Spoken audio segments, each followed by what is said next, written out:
Ko iranga njagala kulamusako nti wasuzeyo channeyo gyosinzira okuba ng'olaba STV The Sharp Talk. Amanya nze Simon Chris Makange era nga twabasuubiza wiiki ewedde olwokubiri nti bagamba nti olunaku bwe lutinga 8 omwezi ogwa 12 tujja kuba tukomyewo ne programu yo enganzi STV The Sharp Talk. Yes, twetukuweereza buterevu okusinzira waneno ku Kasozi e Buziga ku kizimbe ekyasinze okunyirira ekya Sky Complex ku luguudo lwa Katuuso. Well, gwayagala okweyungako ngu maybe yagala kukola business naffe tukwaniriza jangu business ogikuba abantu mu maaso basobole okuba nga bagimanya. Mwaka guno tunatera okukuba oluku mu mutwe era nga nengera okubajjukiza nti gwatandika n'essuubi lyali ly'amaanyi nnyo era nga tusuubira ebirungi bingi mu mwaka guno 2020 naye bwe twogerera it turned out to be a dark place for many of us. Olw'ensonga omwaka gwatandika n'ebizibu mwali enzige tufuna COVID-19 tufiiriddwamu abantu abali prominent bangi nnyo era twatandika n'omukulu Jeno Kasirye Gwanga mwalimu Alhaji Nasantege Sebagala tufiiriddwa Pastor Iga tufiiriddwa Dr. Abdunun Anas Kalisa tufiiriddwa ne Sheikh Nuhu Muzata Shabani Bantaliza abo bonna batuvudde ku maaso. Omukukunafu Joseph Tamale Mirundi wali mutabani wa Moli Namatovu ne Yowana Mirundi. Tugenda kuba tutungira ensonga nyingi nnyo ezigenda maaso mu ggwanga ezeetoolera mu byobufuzi wamu n'ebirala bingi. Muzeeyi wasuzeyo cyane. Bulungi. Tuli bulungi. Ensi ogiraba. Ebintu bigenda maaso mu ggwanga. Yes. Nga bwe mbadde nnyonnyola abantu nti omwaka gwatandika bulungi naye tugenda gumalako naye tugumazeeko obingi. Teri mwaka mutafiiranga prominent people. Naye ate guno gwe gususeewo. And you see prominence is relative. Prominence is relative. Oyinza okusanga omusajja ku kyalo nga naye ye muzaata waabwe naye nga ye ate talina media nga yammwe naye nga ne ku kyalo ye muzaata waabwe kaga media ye kumakinga nti kino naye ensi media makes people.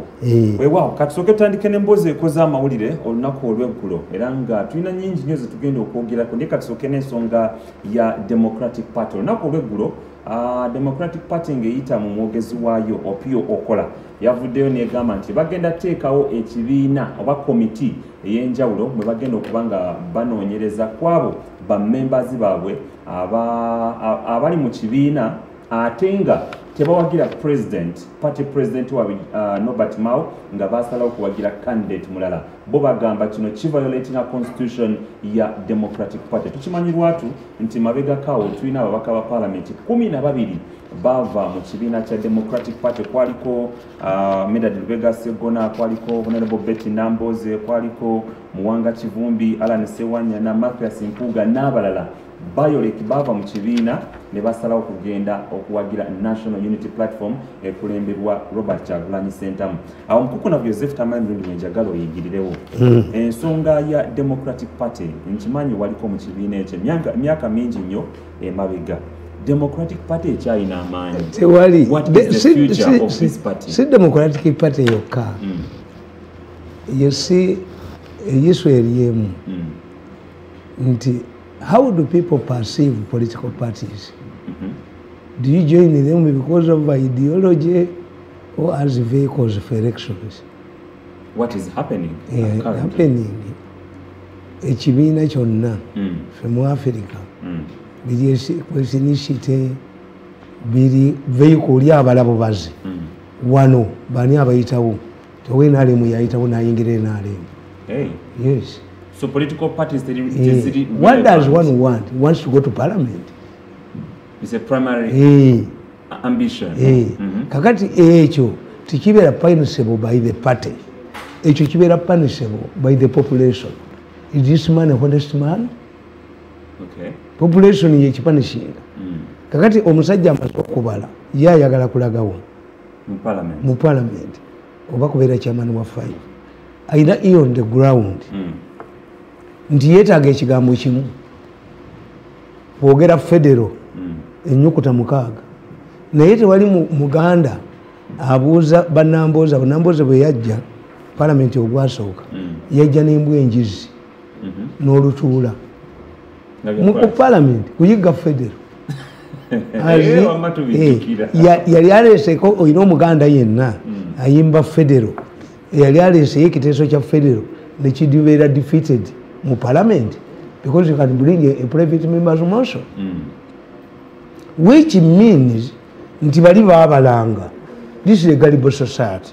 Can you get federalism in the parliament? No. Federalism in parliament you can amend the constitution to change the political system. But the federalism is not a political system. It's a form of governance. True. Kakati omuntu agamba nti federal mu parliament gwe musiru. The population yokka yetamanya.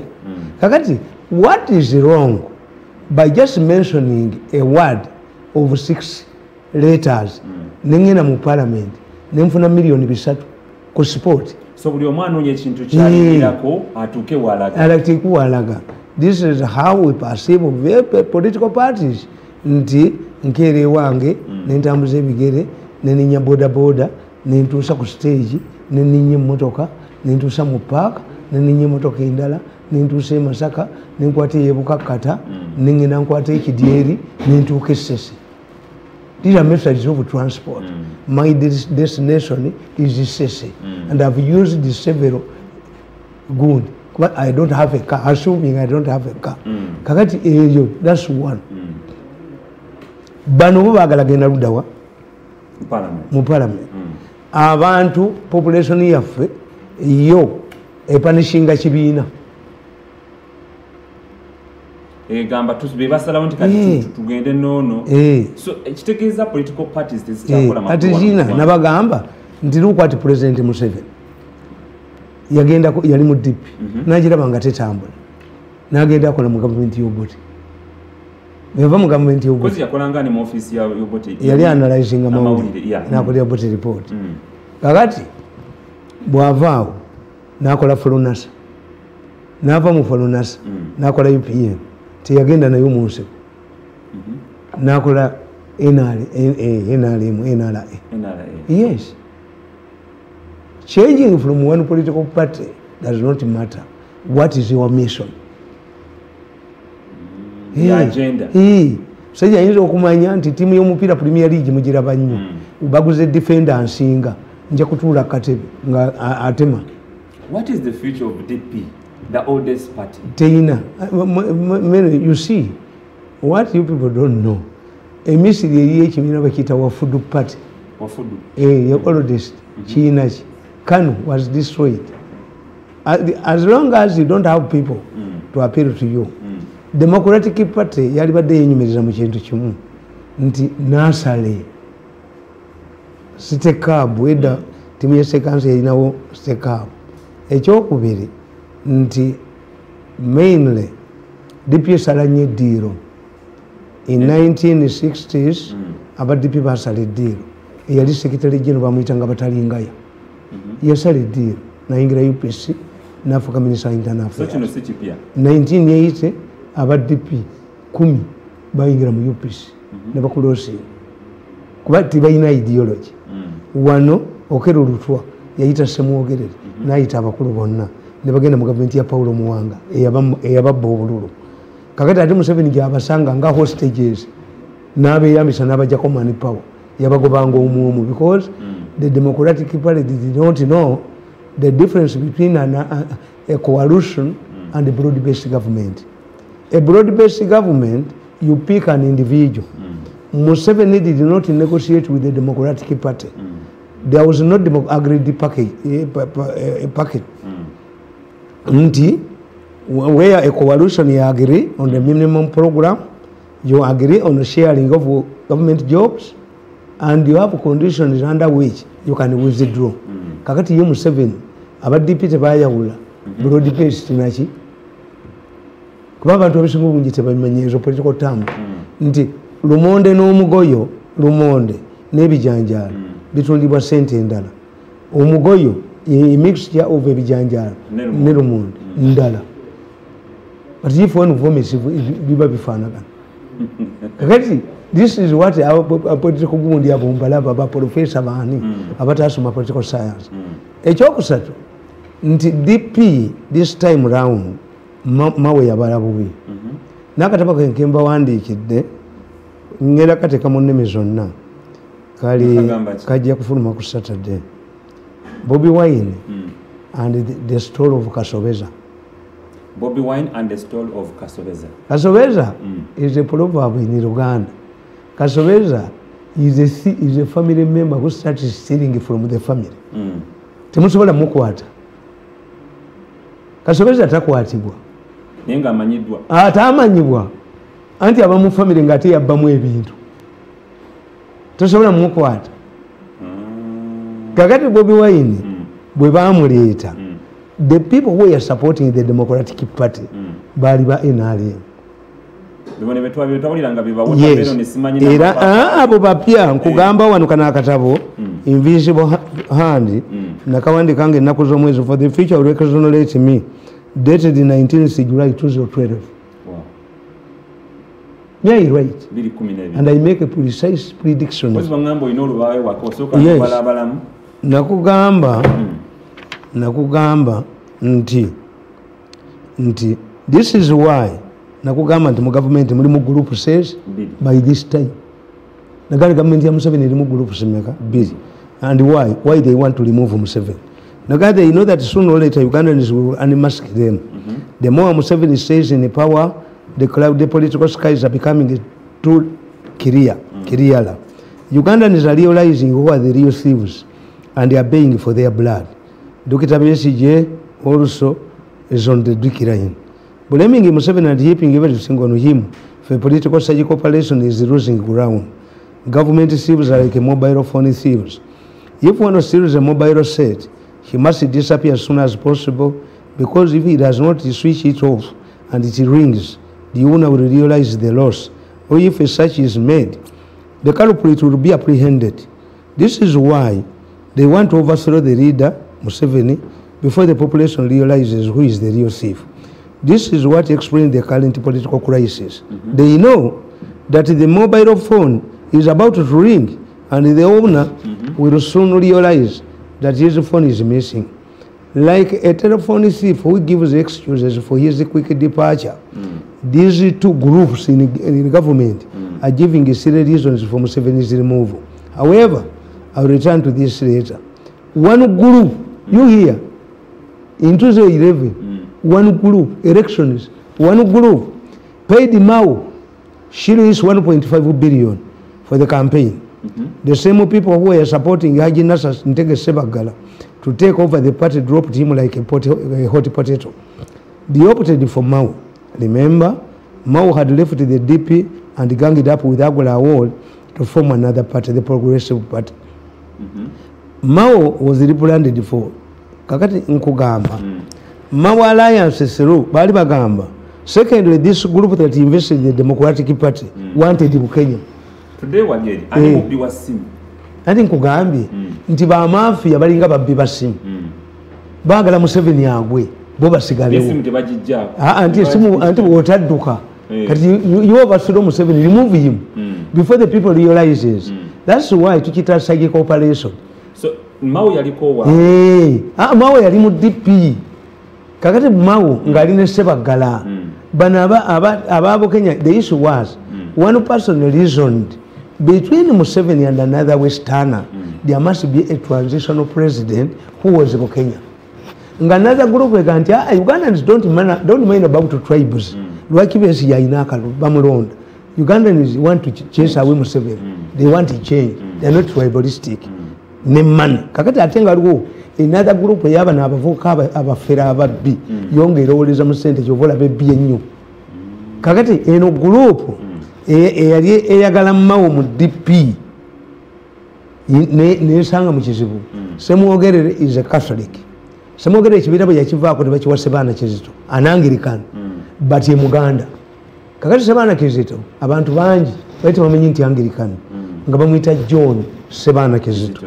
If you don't change these Christian names into Uganda or Vanachula abantu bagategeera kuba Sebaana teyeyitako Yokaana. Yokaana aba mukristaayo, John aba mukatoliki, Yusufu oyo mukristaayo oba musiraamu, Yosefu oyo mukatoliki.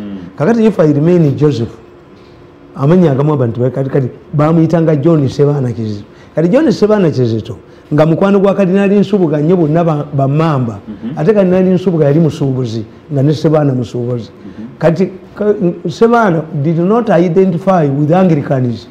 Many people believed yali mukatuliki nange nagenda okukola mu lupapula lwa munno in 1980 Catholic newspaper. Ssebaana was on the board. Kakati abakatoliki semwogere bwagenda ne baleeta Ssebaana. Abakatoliki tebategeera Ssebaana kiso mukristaayo najja yesimba ku bwapulezidenti n'agwa. Kakati bwagwa ne bagamba nti nedda Ssebaana bw'avaako tuteeke kaani ne bagamba nedda let us drop the Buganda issue. Retain is a Catholic tradition. That's why bwe beesimbawo ne Mao ne Ssebaggala egundi yajja na ssente ze n'alimba najja bagambe mwembale anti temutegeera bintu. Ssebaggala bamuwa ssente ayuze mu kibiina kya DP.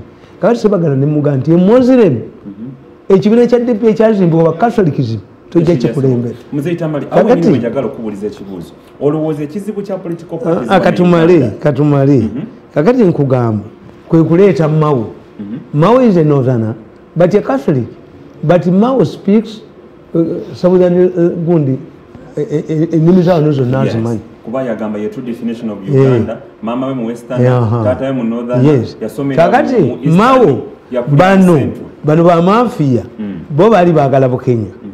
Kakati Bukenya ng'ali mu government vice president oli eyayajuwe nga yali mugezi yagamba Westerner cannot succeed another Westerner. That's what I say. Instead of bringing another Westerner, you rather consolidate Museveni. Abantu bayinza kubakkiriza ba Westerner kufuka myaka mirala 5. They cannot accept this. I'm a realist. I'm a realist. You rather support Museveni. That's why nti abantu nga Mugisa Muntu ne Besigye bafeyirinze. Because they come from the west. They come from the west. Tebayinza kubawa. Naye bino ebintu faba byogera I'm realistic and I write them. Kakati Mao asanga ekizibu nti bamuleeta mu kibiina kya DP yali akoloosinze ng'ekibiina kivuddemu ng'akoze progressive party n'agula awooli kakati ne bamukomyawo ne bamulibrandinga kati Mao bamulibrandinga ne bamugamba yesimbe ku bwa president. Obwa president bamusuubiza biliyoni ne bamuwaako mu kitundu ne bamugamba naye tonoonya kalulu gwe role ye is to legitimize the elections. Kakati Mao, because he is an intelligent man, defied the orders. Ne bamutega akabenje. Nazino tebazimuwa. Kakati nkugamba. Secondly, this group invested in the DP wanted Bukenya for a possible alliance between northern Uganda and Buganda. They did not, however, overlook the West. One of the architects of this Bukenya Mao alliance is through the Democratic Party. Hails from Western Uganda. Ono yabagamba banyankoli banne nti there must be a transition between Museveni, a transitional president who does not come from the west. Naye ate olwokubanga naye mugagga ate nga alina influence mu west ye yali amanyi nti even western kuba nabagamba tekiri mu Uganda ekizibu kyemutakkiriza tukiyita social grad socialization. A group that has been in power for a long time, bumujijijjako omulundi ogumu erwana. This is the problem of Uganda. When Amin was removed, the Western Nile Bank afloat, they wanted to secede.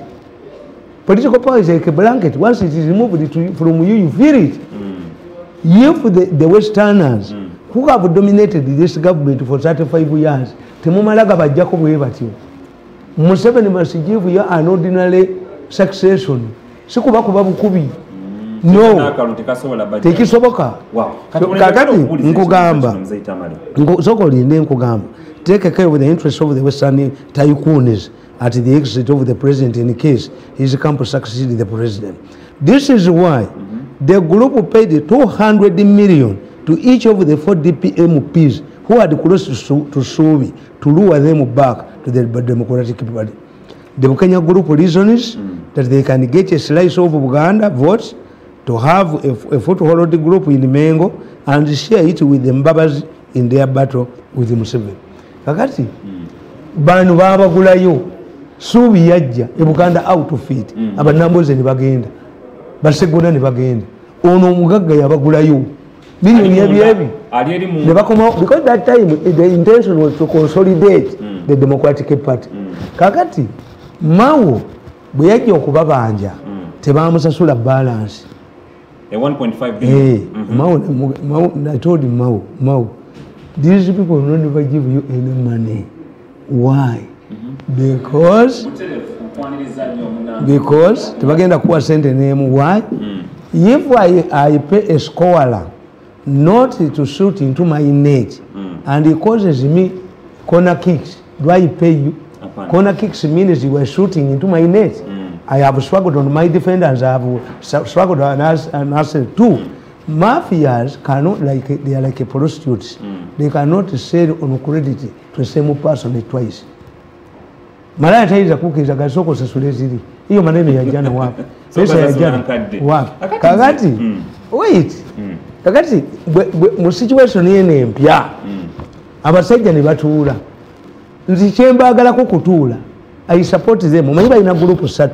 Waliwo omuvubuka ajoga ennyo, waliwo obuvubuka buno obubbi, waliwo abasajja abakulu. When I listen to the professor is very useful to this country. Era alonginga nnyo okukola nange. Maybe one day it will happen. Kubanga batransform us into a think tank.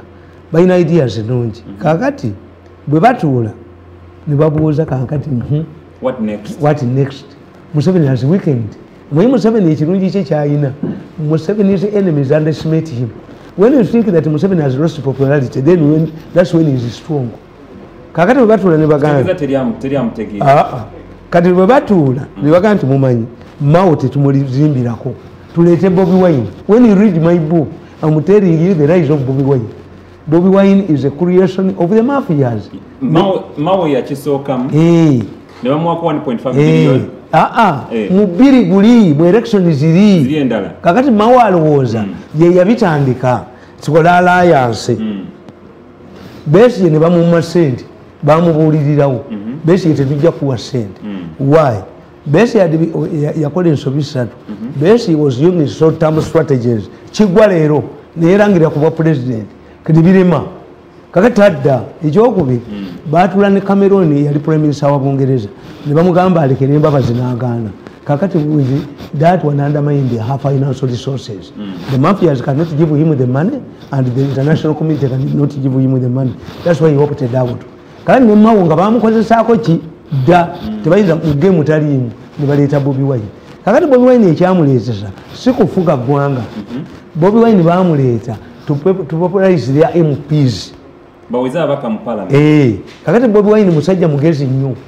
Bobi Wine is a chameleon. That's why these people have failed to handle him. Bobi Wine buli stage gyavaako asuula abamuyambi. Naye bamukozesa naye abakozesa. Kakati Mao ne bajja bamukola ki ne bamusuula. Mao ye yabisookamu na initiating naye nga ye tebaagala bwe basooka ne bagamba baseggona. Mao aveeko abo bannambooze. Bobi Wine yajje mu ki mu DP. Bobi Wine Katonda yamuyamba. Bano bamuwa ssente be bamugjayo ne bamufunira constituency ne bamutwala mu parliament ne bamuguluminga ne bamuwotalinga ne bamunakyalenga. Kakati Bobi Wine bwatuuka mu parliament yagenda okulaba popularity engeze ate bano tebasobola kwogera nti waabwe ne batandika omuvuma. That's why I attack Mukula. People think babadde bagamba nti nze I support Bobi Wine because whoever comes out to condemn Bobi Wine Mukula wa Bobi Wine. Era Mukula yabadde avudde soloti nga azze kutuula mu meeting y'abano nti vuma buli avuma Bobi Wine Mukula mubuuze. Mukula yabadde azze mu meeting nabano nti amaze okuvuma Bobi Wine eri nti tasobola waaki Museveni abawe ssente bakole campaign. All of those people who reduced Bobi Wine, the issue of reducing Bobi Wine yafa toyeba ne kamwenda bakamuzeemu eno bakagobye.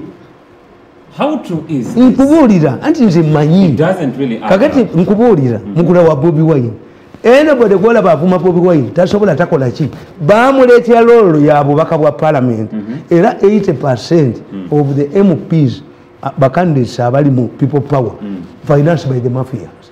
This is why Museveni afolozire kakamusira bwazifolozire yaziwambi tebalina money. Chobola bakasajja badduka kasajja adduka tumwebaza adduka akaunti zaabwe vi bahati vi kakati kyenkugamba nti Mao bano aba Democratic Party bo tebamanya. Their fear is when Semwogerere left, retired, aba DP bayingira mu FDC bagana okuddayo. When Museveni came to power, yayola aba DP. Dr. Semwogerere yali Minister of Foreign Affairs. Gundi Zakalulumu yali Secretary wa DP, organizing DP namuwa Minister. Kitaliko yali Secretary wa DP, Museveni namuwa Minister. Evariste Nyanzi yali omwanika DP, Museveni namuwa Minister. Sebana Kizito yali Deputy wa Semwogerere, Museveni namuwa Minister. Museveni borrowed the money power from the Democratic Party. Why? The peasants of Bulwer could not provide the leadership to cheat a political power borrowing. Museveni borrowed the power from the Democratic Party without forming an alliance. Kakati Semwogerere agenda kukibalanga against, but Museveni na consolidating himself. Kakati bana ba DP bali worried. Nti nabagambi nti because the media supports the opposition, Mao's presidential bid it cannot stand.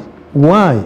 With whom are you going to form a government if you are to win? When your president, your deputy has crossed to Bobi Wine, when your secretary general has crossed to Bobi Wine, when you kakati kubulira power chije bayina ku basajja abo DP agenda kola kiterina. In fact, Mao che yali kozena yennyini to join the Bobi Wine battle. Yes. Yagamba recently kuna mwizi yagamba nti ensonga lwaki balawo okusubmitinga bali basubira nti maybe there would be a coalition. Ata anti yete yategeera Mao mufumula tebamwagalamu bamukozesaako dda n'aleeta olugezigezi. Kati mu kibalo kyabwe kyali ku nsonga ya political parties. Bw'otunulira political parties zonna zetulina wano e Uganda, most of them they are either affiliated to an individual or tribe or religion. Yensonga lwaki tuza nti tezikola. Bw'olaba nti FDC eri affiliated to Colonel Dr. Kizza Besigye, NRM eri affiliated to General Yoweri Kaguta Museveni. Chivula bamuyisa obusanga sol kakati ani mu Uganda DP eri affiliated to religion. Mu Uganda ekibi kye tulina, when you look at the political parties and their originality, zibeerako ne original base, they are ideological. Workers, liberals, the Democratic Party mu America, Republicans, bibaako ne gundi. Kakati fe biina byaffe byali byantalo. Tiati independence, abazungu batugamba, the only method we know of governing a country is through political parties, form of political parties. Dipinga ya bakatuliki, eriyanga ya bakristaayo. UPC. Kakati ate president bwajja ya missing opportunity okukola political party yiye. Najja agamba abantu, TNRM is temporary, you can join a temporary marriage. Not that. Tiwali. Kakati ne Museveni yennyini nga yavuddewo ku makya NRM tebeera ate ekirwasi nnyo. Isn't that a problem in this country? Ndala nga tuli mu multi-political dispensation. Yes. Anti kakati ekiriwo nti mu nsi yonna kakati we don't need dominant political parties. No. We need coalitions ziziseving eggwanga.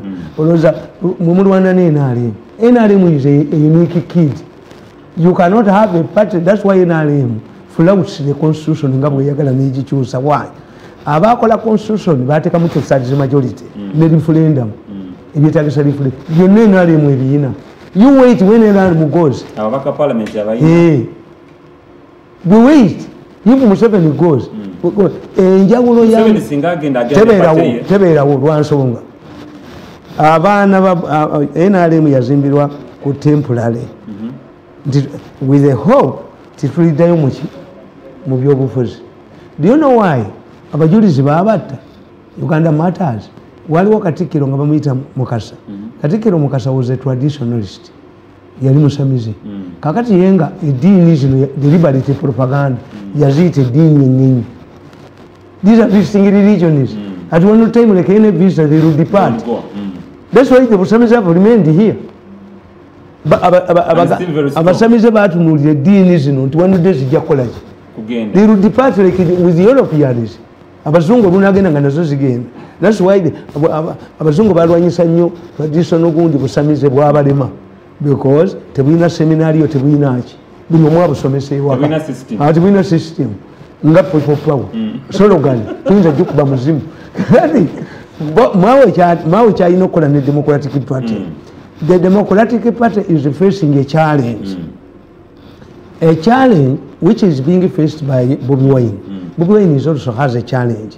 One, if all your MPs and chairpersons, candidates are financed by the mafia gang, who pays the piper controls the tune. Two, if Bobi Wine, as he is going to fail in his presidential bid, what is his future between now and 2026? At least if he fails, I never come parliament. Anti chenkubuulira sibabe.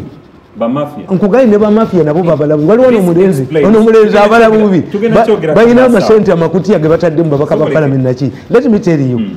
How can you make a man rich? A poor man rich n'asigala ng'akyakuwulira. Look what marriage is. When you look at many marriages, the moment a woman is elevated to a higher level obufumbo bufa. Kakati kyenkubuuza omubaka wa parliament gw'omutaddemu ssente zo ze babba mu education billion mmeka to finance mbu bakontrolinge ababaka ba parliament n'ekikoza district. How will you control a man you have enabled to be rich? Omufuga otya? Yes, era nze kitange principle yenkolerako tatange yaŋŋamba tikasita mukazi wo abeera elevated above you oba ku mwembi marriage efa. Kazibwe special zawandi ya Kazibwe when she became appointed vice president yasaba president at the swearing ceremony, Mr. President, Your Excellency, allow me to take the oath with my husband. Kazibwe she is a married woman. The moment Kazibwe deviated from that image, we call it guerrilla marketing. Guerrilla marketing means before you join politics, you must cut an image. Nti Mirundi yakubira mu studio tegaba mawulire. Mirundi atambula n'ennyundo tegaba mawulire. Mirundi atambula n'ekidomala kya siri n'aba police bagisakinga emmotoka yange ne bakiraba endereya. You are developed on advance. Kakati tukitagira marketing. Nti Matembe yize mulokole. You get a picture of Matembe ng'ava mu ssabo taddamu kwogera. Mbabazi is Mr. Clean. Implicate him in a scandal. Finished. Bukenya yekazanyiriza akisinga abakazi ne bwaba akisinga n'akisinga bani tagwa kubanga the public is used. Kale nkubuulira nti bano abakozesa ssente nti batwala abaka ba parliament. Bobi Wine naye bamukozeseza bwereere because Bobi Wine's argument alina okusomesa ebbiri. One, Bobi Wine believes nti party esobola muyimirizaawo nga mmawe bwebadde muyimirizaawo DP ebadde inayo ababaka 10 na bameka ndoza 14. Kati ababaka abo Museveni olwokuba Museveni tekimwewunyako. Anybody who thinks that Museveni is a dictator, I laugh at him. Why? Who is he? Dictators cannot create several centers of authority. How many centers of authority do we have in Uganda? Quite many. You have failed. The dictator orders. But you look at Kampala. Kampala is an authority, but a unique authority with elected directors. Do you have an authority where directors are elected? No, oboti ya dominating anga minister local government ya nominate. Two, Museveni n'ategeera nti ebibiina bino byetaagibwa naye kyange wanudde kiyinza okubeera mulimbo nibaleeta etteeka ly'ebibiina where a party gets money. NRM kati mu space yaayo eyinza okufuna biliyoni 4 anti kyenkubuulira tikakati n'obubiina buno obutono bufunayo kakati Mao azimbye ekitebe kya DP ekyalema Semogere ne Beni. You can afford to have staff at the headquarters because of the 14 MPs. Kakati when we chuka nti FDC bakyuse ne balage bwamugisa muntu, the money continues to go to FDC until another election. Kakati njagalo, I want your analogy. Kakati Bobi Wine ekyo bwaba kyalowooza nti ajja kubeera national chairman atule ku headquarters ate nga mu parliament aliyo nga bano sibabe bagenda kutuula sibabe abakolera naye sibabe baabano era bwe kankubuulira anti nkubuulira nti yakitudde n'akirowooza nti bano sibabe. Let me tell you, Bobi Wine mu mutunuulira ekitandi ye, that's where Inanga has lost to Bobi Wine. Bobi Wine ali bwati. Bobi Wine bali bamukula bamwagalako kubanoonyeza babaka ba parliament. Bobi Wine, nobody has abused Bobi Wine for campaigning for mukula mafi yabadde avudde esoluti nga ze basisinkana abasajja ne bamugoberera okuva emukono ayingira ofiisi ye ku Diamond Trust abaagala binti yavumye Bobi Wine yayitidde manju mutoyi nadduka naddayo esoluti on Saturday ask him miso yamukutte era bagambye mwe musajja talina byuma ayina mayembe mukula meeting teyagirinyemu ekololo yatemye butemi abasajja yavudde esoluti yabadde wakunyinyina bamulinda ku kisaawe ekololo abambadde galubindi naye abo si ba Bobi Wine apaana baba no mulimu obulala abakolera mukula yatemye emisindo okudde esoluti on Saturday he arrived around midday ku ssaawa 8 yabadde adduse kigumaza let me tell you anti nkugamba as long as Bobi Wine campaigns for MPs, the police does not interfere with him. Recently, I had an opportunity of talking to one of the most powerful people in the security, Nimba Bulira. Nimba Gama, you look at this pattern. When Bobi Wine goes to an area where these people want their local MP, or Waba Mafia, Gobata people power, Bobi Wine Tabamukuba tear gas. Bobi Wine is subject to tear gas in an area etali waabwe when aremu agwe nti kakati nkubulira enanga police tell us Bobi Wine was dispersed from Luuka naye yongera anti bulira at that time Bobi Wine goes back to Luuka. What had changed? Nothing. He changed what? Nothing. The rally, the first rally, Bobi Wine addressed, which was dispersed by the police, and the rally he recently addressed peacefully, and Anga tell us the difference.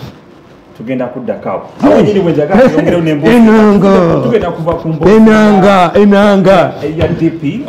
kakati eyo DP yakirize bayingire wa Bobi Wine. Yes. Anti nkubulidde oba mawe asirike kati nze one of my wives ye wammawo ate ajja kuyitamu balina gye bali they cannot. It is embarrassing. It is embarrassing. In fact, what they have done baaliga no and general meeting ejja kubagoba kuba violations eki rules za party. You cannot quarrel with the success if the goes through nga you vice wo embwa teyerabira yajola. If numbers goes through, yes, opportunistically has changed the political parties. Ayitemu, ate era Bobi Wine bwana atuuka waba nambo muzibabo mbamanyi basegona bani mbamanyi balina gye bakiika mbamanyi DP block ate oyo omwana nga bwe nkugambye ti Bobi Wine is a chameleon bamukolera ekibiina ky'obufuzi oyo ogundi ani balamu yagenda na blocking ekibiina kya people power nakiregistaring nalowooza nti ayina kyamukolera party